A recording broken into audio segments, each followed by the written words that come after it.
बिस्मिल्लाहिर्रहमानिर्रहीम। अस्सलाम वालेकुम। एक रोज स्कूल से घर आई तो देखा मेहमान आए हुए हैं। अम्मी ने कहा कि इन्हें सलाम करो, ये खास मेहमान हैं।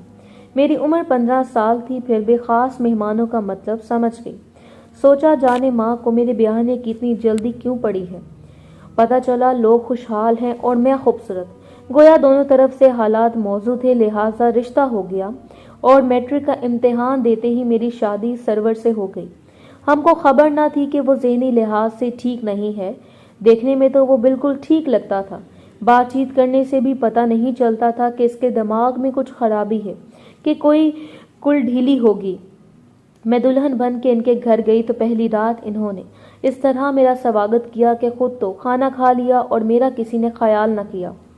यूं शादी की पहली रात मुझे भूखा सोना पड़ा कि जब दुल्हा साहब तशरीफ लाए, इनके अजीबो गरीब हरकतों से डर सहम कर एक तरफ होके बैठ गई। अगले रोज वलीमा था। मेरे घर वाले वलीमे में आए तो मैंने रोना शुरू कर दिया कि मुझे भी साथ जाना है।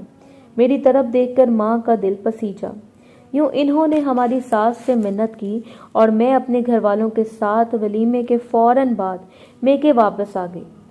जब बस मेरे ससुराल से मेके को चली तो सबसे पहले मैं ही दौड़कर बस में चढ़ गई। ये भी समझ ना सकी कि सास ससुर से इजाज़त ही ले लेती। वही आंखें जो कल रो रही थी, मेके लौटने की खुशी में चमक उठी थी। खैर, मेके में एक हफ्ता गुजर गया। दुआ करती थी कि खुदा करे ससुराल वाले कभी मुझे लेने ना आए, और वो कभी ना आए।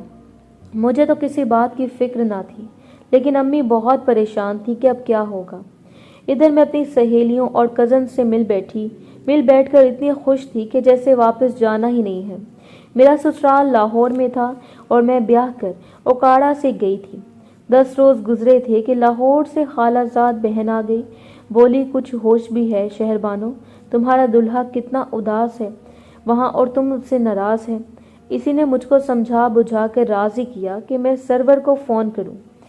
इसने ही फ़ोन भी मिला कर दिया। फ़ोन सरवर ने उठाया। इसकी आवाज़ सुनी तो मुझको बड़ी शर्म आई। कुछ बात मुंह से ना निकलती थी। इधर रूबी थी कि ठहोके दे रही थी, कुछ तो बोलो। बस फिर क्या था, मैंने कौन सा अपनी अकल से काम लेना था। जो वो कहती थी वही मैं फ़ोन पर दोहराती जा रही थी। मैंने अपने दुल्हा से कहा कि आप लोग लेने नहीं आए, इस वजह से मैं नहीं आई। ये रूबी के कहने से कहा था। अगले रोज सरवर अपनी बड़ी बहन के हमराह मुझे लेने आ गया। इसको देखकर मैं तो छुप गई। माँ ने सजा संवार कर दोबारा दुल्हन बनाकर इसके साथ रवाना कर दिया। मेरी उम्र कम थी, तभी हरकतें भी बच्चों जैसी थीं। मैं सरवर की परवाह न करती और अपने आप में मगन रहती। वो भी अपनी हरकतों में बादशाह था कि कभी मेरे पीछे भागता और मैं आगे और वो पीछे। सारे घर में धमका चौकड़ी मची होती। कभी हवाई कलाबाजी लगाता और मैं हंसते हंसते लूटपुट हो जाती। फिर सोचती कि दूल्हे ऐसे तो नहीं होते। ये पागल जब खुश होता है तो बंदरों की मानिंद उछल कूद करने लगता है। तभी ये सोचकर आंखों से बरसात की चढ़ी लग जाती। मेरे रोने से सरवर को खुशी मिलती थी। मैं रोती तो वो और मेरे रुलाने के असबाब करता। कभी छड़ी उठाकर मारने लगता ताकि ये और रोए। मैं मारे बचने को दौड़ती रहती, कभी बरामदे में, कभी छत पर इसको खूब चक्कर लगवाती। वो थक कर बैठ जाता तो मुझको रोते रोते हंसी आ जाती और मैं तालियां बजाने लगती। ये तमाशा पड़ोसी भी देखते, अफसोस करते, कभी दांतों में उंगलियां दबा लेते। मैं 2-3 दिन ही सरवर के कमरे में सो पाई। फिर मैंने वहां सोना बंद कर दिया क्योंकि वो मुझे रात भर सोने ना देते थे, बहुत डराते थे। इनको पता चला कि बिल्ली से डरती हूँ, बिल्ली पकड़कर ले आते और डर आते। एक रात बिल्ली पकड़कर गुसल खाने में बंद कर दी, फिर मुझे भी बंद कर दिया। बिल्ली को देखकर मेरी जान निकल गई। वो तो शुक्र के गुसल खाने में खिड़की थी। मैंने खिड़की खोली तो बिल्ली शराफत से कूद कर बाहर निकल गई, मगर सरवर तो मेरे डरने से इस कदर महजूज हुए कि क्या बताऊं। इसके बाद तो सारी रात मुझको गुसल खाने में बंद रखते और मैं बच्चों की तरह एड़ियां रगड़ती रहती, तौबा करती, माफ़ी मांगती, मगर वो मुझको तंग करके ही खुशी महसूस करते थे। कहते थे कि तुम मुझे अच्छी लगती हो इसलिए ऐसी हरकतें करता हूँ। अब मैं खौफ से सहम कर सरवर की हर बात मान लेती थी। इनकी हरकतें ऐसी होती थी कि मेरी जगह कोई और होता तो मर गया होता। तभी अपनी सास के पास सोने लगी। सरवर को और गुस्सा आया। वो घर में तोड़ फोड़ करने लगा। तब मेरी सास ने समझा बुझा कर फिर से इसके हवाले किया और अपने पास सुलाने से मना कर दिया। मैं किसी को कुछ नहीं बताती थी, बस रोती रहती थी। वो मूड में आकर प्यार की बात करता, कभी मुझ पर ठंडा पानी डाल देता कि ठंड से मेरी जान निकल जाती। ज़रा देर बाद पाँव पकड़कर माफ़ी मांगने लगता। मैं ऐसी पागल के माफ़ कर देती, फिर से इसके साथ बातें करने लगती। मगर जब मगरिब हो जाती और दिन का उजाला ख़त्म हो जाता, रात होने लगती, खौफ आने लगता कि जाने अब ये मेरे साथ क्या सलूक करेगा। तब दुआ करती कि ऐ खुदा कभी रात ना आए कि मैं इस जालिम के जुल्म का शिकार बनूं। ये जुमेरात की शाम थी, इसने मेरे साथ बड़ी बेदर्दी का सलूक किया था। मेरे बाजू और पुश्त पर इस तरह दांत पेवस्त किए कि जिससे खून रसने लगा। तकलीफ से बिलबिलाने लगी, मगर वहाँ मेरी फरियाद सुनने वाला कोई न था। किसी तरह कमरे से निकल पाई और भागकर सास के कमरे की तरफ गई। जब भी सुसर साहब की आवाज़ सुनाई दी, वो कह रहे थे कि सरवर की माँ बच्ची को अपने पास ले आओ, शायद वो पागल इसको मार रहा है। रहने दो, मर नहीं जाएगी, आज ले आई तो रोज़ इधर आ जाएगी, खुद ही आदी हो जाएगी। अब बेटे को संभालना इसका काम है। जब सास की बातें सुनी, दुख से बेकाबू हो गई और मेरी धारें निकल गईं। जिनका मेरा आसरा ढूंढ रही थी, वो ऐसे कह रहे थे गोया यहाँ मेरा कोई ना था। तभी मेरी सिसकारें सुनकर ससुर साहब को रहम आ गया। इस रात तो इन्होंने मेरी सास को मजबूर किया कि वो मुझे अपने साथ सुलाएं। तब इस खातून ने मुझको अपने साथ सुलाया। सुबह सरवर ने आकर माफ़ी मांगी। माँ से कहा कि जब मेरा सर घूमता है तो मैं सुकून की गोलियां खा लेता हूँ। इसके बाद मेरी ऐसी हालत हो जाती है कि मुझे पता नहीं चलता कि मैं क्या कर रहा हूँ। मैंने ज़िद की, अंकल मुझे मेरे मेके छोड़ाएं, वरना मैं खाना पीना छोड़ दूंगी और इसी हाल में भूखी मर जाऊंगी। आपका बेटा ज़हनी बीमार था, आपने ये बात मेरे वालिदैन से क्यों छुपाई? इन्होंने कहा बेटा इसने मोहल्ले के किसी छोटे बच्चे को सताया था, तो इसके वालिदैन ने इसको पकड़कर थाने में बंद करा दिया था। तब मैं दुबई में था और सरवर की उम्र 15 साल थी। जो इसको थाने ले गए थे, इन्होंने रुपया देकर इसको बहुत पिटवाया था, जिसके बाद इसकी ज़हनी हालत ख़राब हो गई। मुझको इतला मिली, फ़ौरन दुबई से आ गया। इसका हमने काफ़ी इलाज करवाया, तब ये ठीक हो गया। अब फिर से इसके मिजाज में सख्ती आने लगी, कभी सही होता है, कभी ऐसा हो जाता है। डॉक्टर ने कहा कि शादी कर दें, ये ठीक हो जाएगा। बेटी शहरबानो, हमारी आपसे दुश्मनी तो नहीं थी, हमने एक उम्मीद पर इसकी शादी कर दी कि शायद ठीक हो जाएगा। तुम हमको माफ़ कर दो, मैं खुद ये फैसला कर चुका हूँ कि तुमको मेके छोड़ाऊँगा। तुम तैयार हो जाओ। मैंने जल्दी जल्दी तैयारी बांधी। सरवर से कहा कि जल्दी वापस आ जाऊँगी, कसम खाओ कि आ जाओगे। मरता क्या ना करता। मैंने कस्में भी खा ली। सरवर ने अपने वालिद से ज़िद की कि मैं भी साथ जाऊँगा और इसको वापस लेकर आएंगे। जो ही मेके की दहलीज पर कदम रखा, मैंने रोना शुरू कर दिया। घर वाले समझे कि उदासी के सबब रो रही हूँ। इस वक्त मेरी सहेली नीलम आ गई, जो हमारे पड़ोस में रहती थी। नीलम ने जब मेरी पीठ पर हाथ रखा तो इसकी उंगलियों पर मेरी कमीज से रसता हुआ खून लग गया। वो परेशान हो गई, बोली ये तुम्हें क्या हुआ है? तुम्हारी पुश्त पर खून लगा हुआ है। अम्मी ने इसकी बात सुन ली। इन्होंने कमरे में ले जाकर मेरी पुश्त देखी, जो दांतों और नाखूनों से उधरी हुई थी। मेरा बदन जख्मी देखकर अम्मी तो चीखने चिल्लाने लगी। इनको तब पता चला कि मैं इस कदर जख्मी हूँ।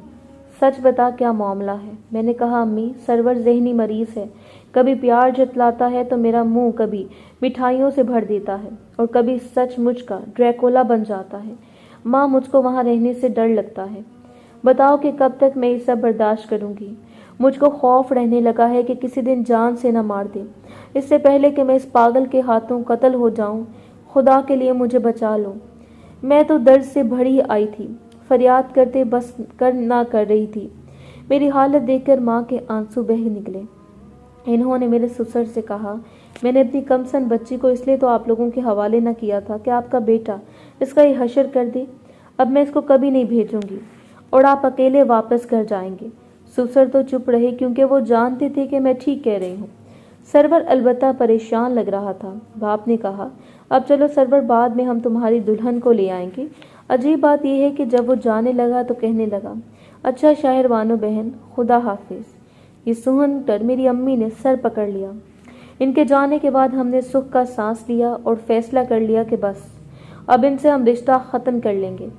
2 ماہ میکے میں سکون سے رہی، میری طبیعت خراب ہو گئی۔ تبھی یہ انکشاف ہوا کہ میں اس پاگل کے بچے کی ماں بننے والی ہوں۔ یہ انکشاف ایسا تھا کہ پیروں تلے سے زمین نکل گئی۔ جس بندھن کو ہم توڑ رہے تھے گویا اسے قدرت اور مضبوط کر رہی تھی۔ اب تو میرے پیروں میں بھی یہ زنجیر پڑ گئی تھی۔ بہرحال ہم نے خاموشی اختیار کی اور قدرت کے فیصلے کا انتظار کرنے لگے۔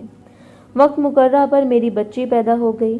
اس کی اطلاع ہم نے سسرال والوں کو نہ دی، پھر بھی کسی طور پر ان کو اطلاع ہو گئی اور وہ بچی کو دیکھنے کے بہانے آ گئے۔ ساس سر قسمیں کھانے لگی۔ ہم نے اتنے عرصے میں سرور کو ہسپتال میں دکھایا ہے اور اس کا علاج کروایا ہے، اب بالکل ٹھیک ٹھاک ہے۔ ہماری بات کا یقین نہیں ہے تو بے شک اس ڈاکٹر سے چل کر پوچھ لیں جس سے علاج کروایا ہے۔